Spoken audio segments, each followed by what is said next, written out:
What's up, guys? Welcome back to TotalSport. I am Reece, and welcome back to the Dunk Hub. This is like my second Dunk Hub interview, and it's a big interview. You thought Callum Jones was big? Well, we got the vibe check master himself, DJ Yani, as he's known on his Instagram. So Yani, what's good?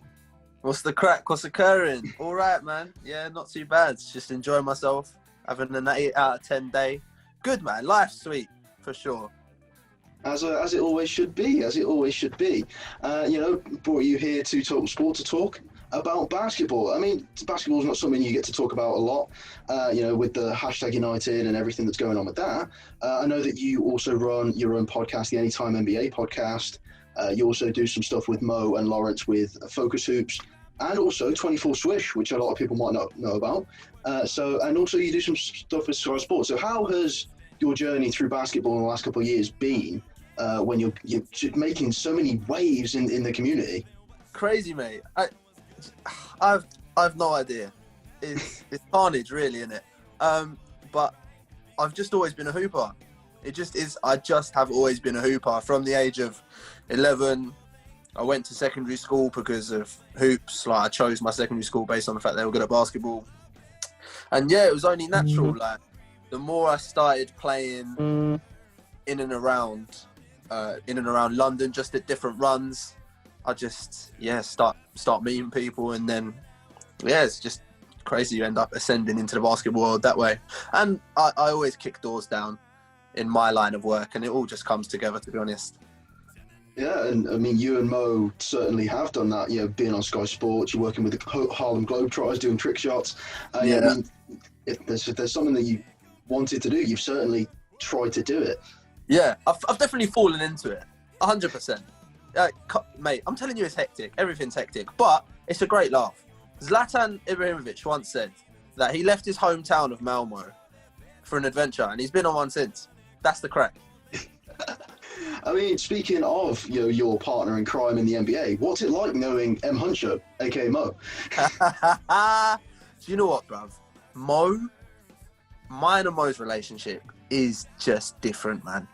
It's different. That is my brother for life, for sure. Like, this guy is so unbelievably sick. He's incredible, bruv, and he's Mandem as well. Do you know what I mean? Like, you see him when he's on Sky. The thing is, like, he's just that guy. Me and him didn't even know each other. So this is how we met. He's on basketball doing a little bit of content, Hoop Genius. It's very small at the time. Sitting there thinking, yeah, all right. Like, I was doing social media at the FA when I was 18 or whatever, and I thought I'd like to quite do some basketball content. So I messaged him saying, I'd love to do something with you, bro. I see what you're doing. He was the only guy that I saw doing any basketball content. He was like, yeah, we'll get that sorted. And then I ended up doing some NBA UK social media manager work. And then I shouted him again saying, yo, bro, let's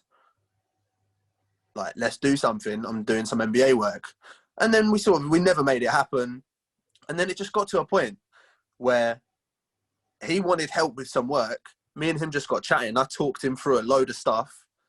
And then we just met, and we've just been boys since then.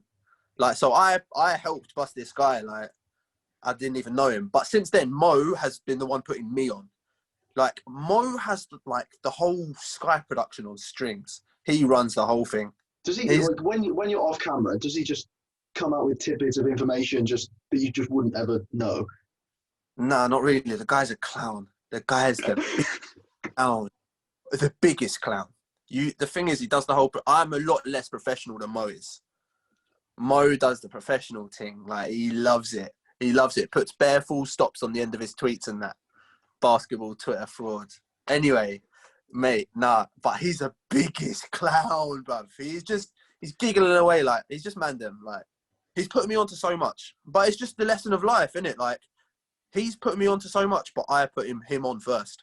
That's absolutely crazy. That's absolutely crazy. And who would believe that you guys would be courtside at NBA games and going for NBA media passes? And I mean, that led you to the Washington Knicks game a couple of years back with Lawrence. And I mean, it's quite an extraordinary journey to go from just doing tidbits of social media for the FA all the way to now working with NBA and also NFL Sky Sports. Yeah, it just comes around. It just happens. Just I'm just always meeting new people and breaking doors down, and just all the cliches that you talk about, like someone going into the world of work. Oh, get a foot in the door. Oh, this and that. Chat to people, build relationships. All of that. Da, da, da. I did all of that without actually thinking about all of that. I'm just out here having a good time. Yeah, I mean that's all you can do. And your basketball journey. I think that's where we go next. It started with, quite opposite to Mo, who started with 2K. You started on the EA Sports end with NBA Live. So talk to us about how you sort of fell in love with basketball through the modem of NBA Live. Well, like I just that's exactly right. That was just being in Algeria. Like we would only have NBA Live. Like 2K weren't really a thing for us, so we just have the pirated copy, little 50p ones from Boss Man next door.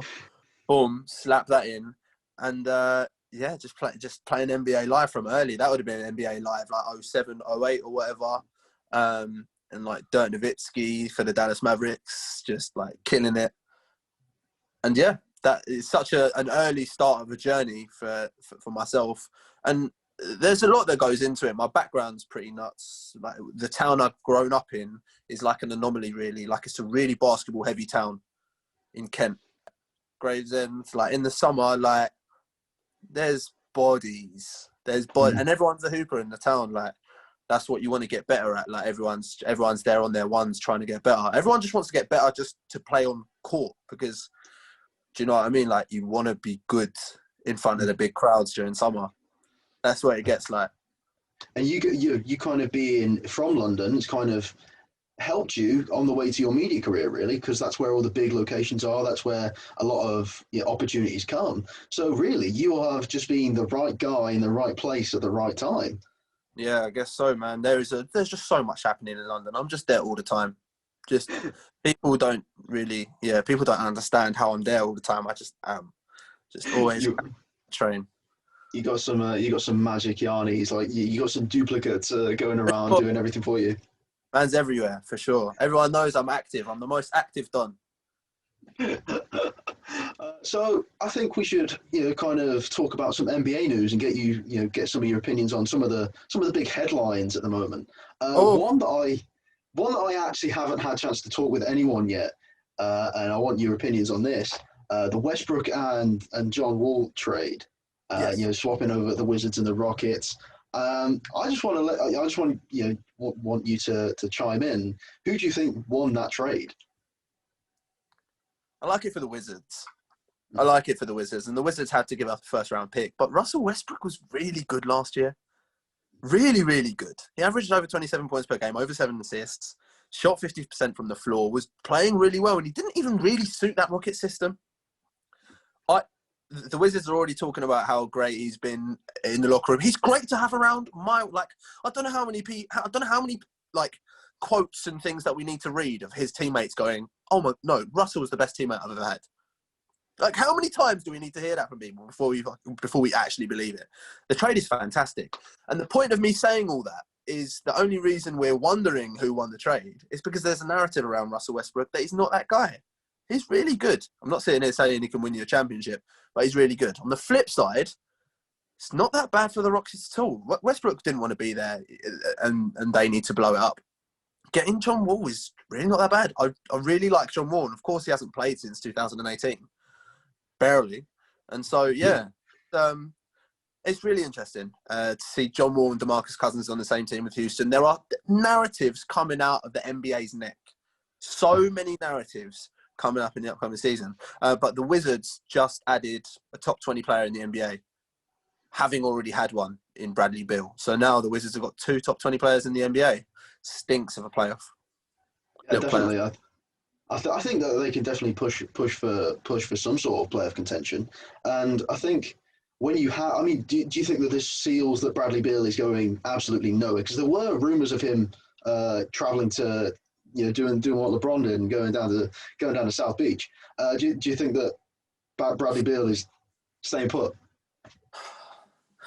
Bradley Beal was shown loyalty to the organisation when the only player they were surrounding him with was Davis Bertans.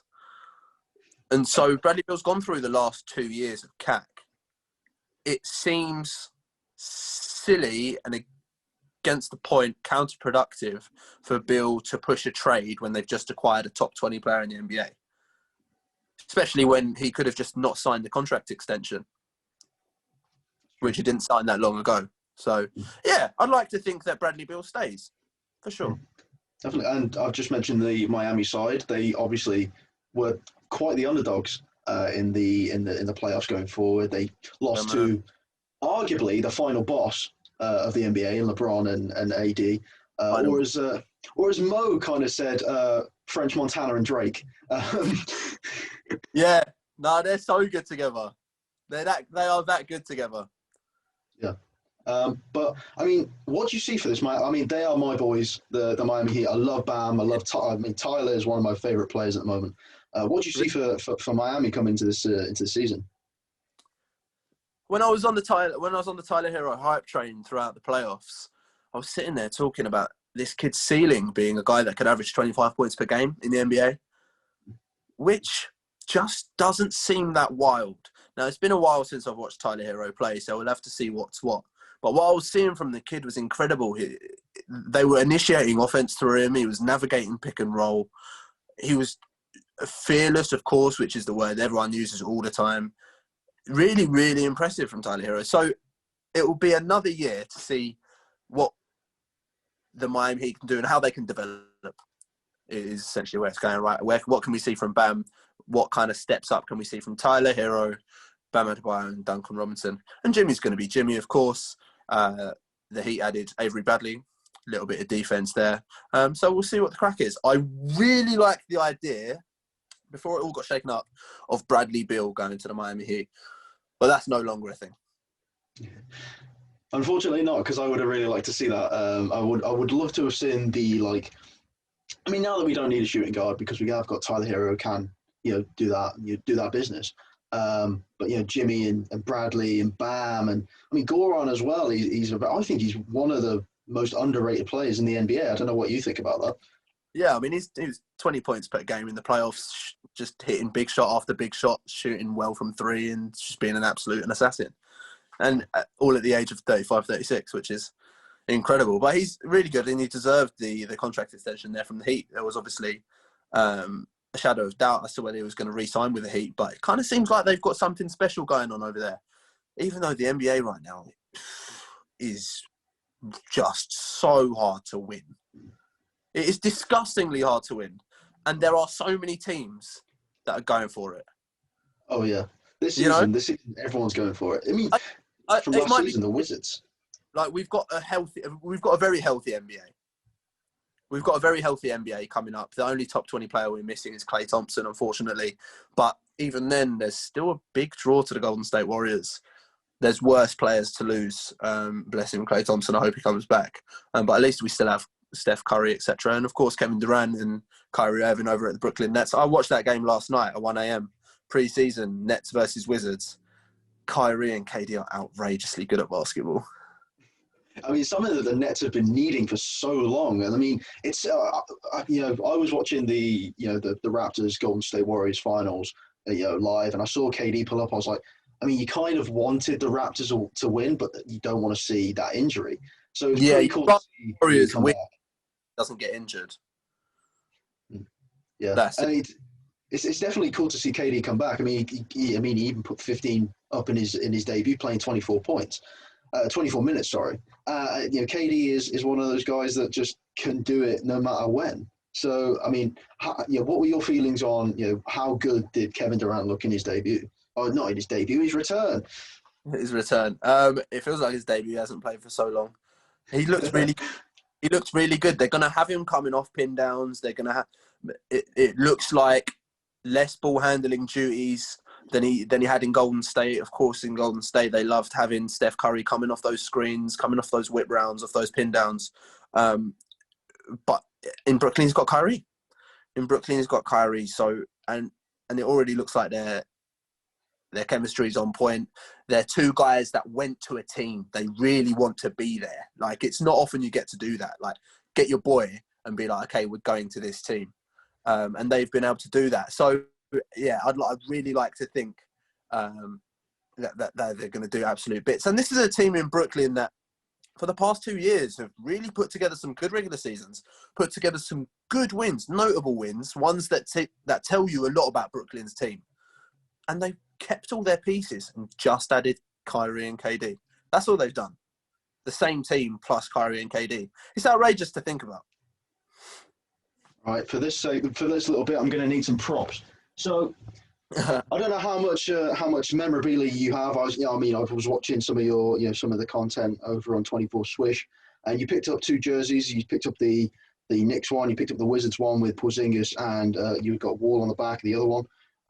So, I'm guessing you to do with basketball, you're the jersey man, right? Yeah, for sure. I've got the Toon Squad jersey on. I also have a nice little Miami, Dwayne Wade piece. And for those BBL fans that are joining me, I have a lovely little Worcester Wolves jersey going on right there. What would you say is the best jersey in your collection? It's got to be my Hornets one. The Jordan logo is so cold. The one that means the most to me is my LA Clippers CP3 jersey. That's when I love the Clippers. I love the Clippers with all my heart. I love them. They were too much, for sure, man. They were so good, bro. And then they just had to go and trade away CP3 and Blake. And then I was done with them. Yeah. I mean, there's only so much that the mileage can take with Blake Griffin, though, because he's quite injury prone. But really, he's one of my favourite players in the league. But are there any other parts or are there any jerseys that you actually are still yet to get that you really want? Oh, for sure, man. There's so many. I just ain't got peas right now. Gee. Oh, there's so many. I'll be slapping all the City Edition jerseys from this year. Mm-hmm. Great. And there's just so many old school jerseys that I'd slap. Like, I've just got so many players that I love. Like, Nick Young on Philadelphia 2013. Like, I want to get that jersey. Do you know what I mean? I want to get this jersey. I want to get a Luol Deng Bulls one. Do you know what I mean? There's so many rogue ones that I'll get. So that when someone walks past, they're like, oh, okay, he knows ball.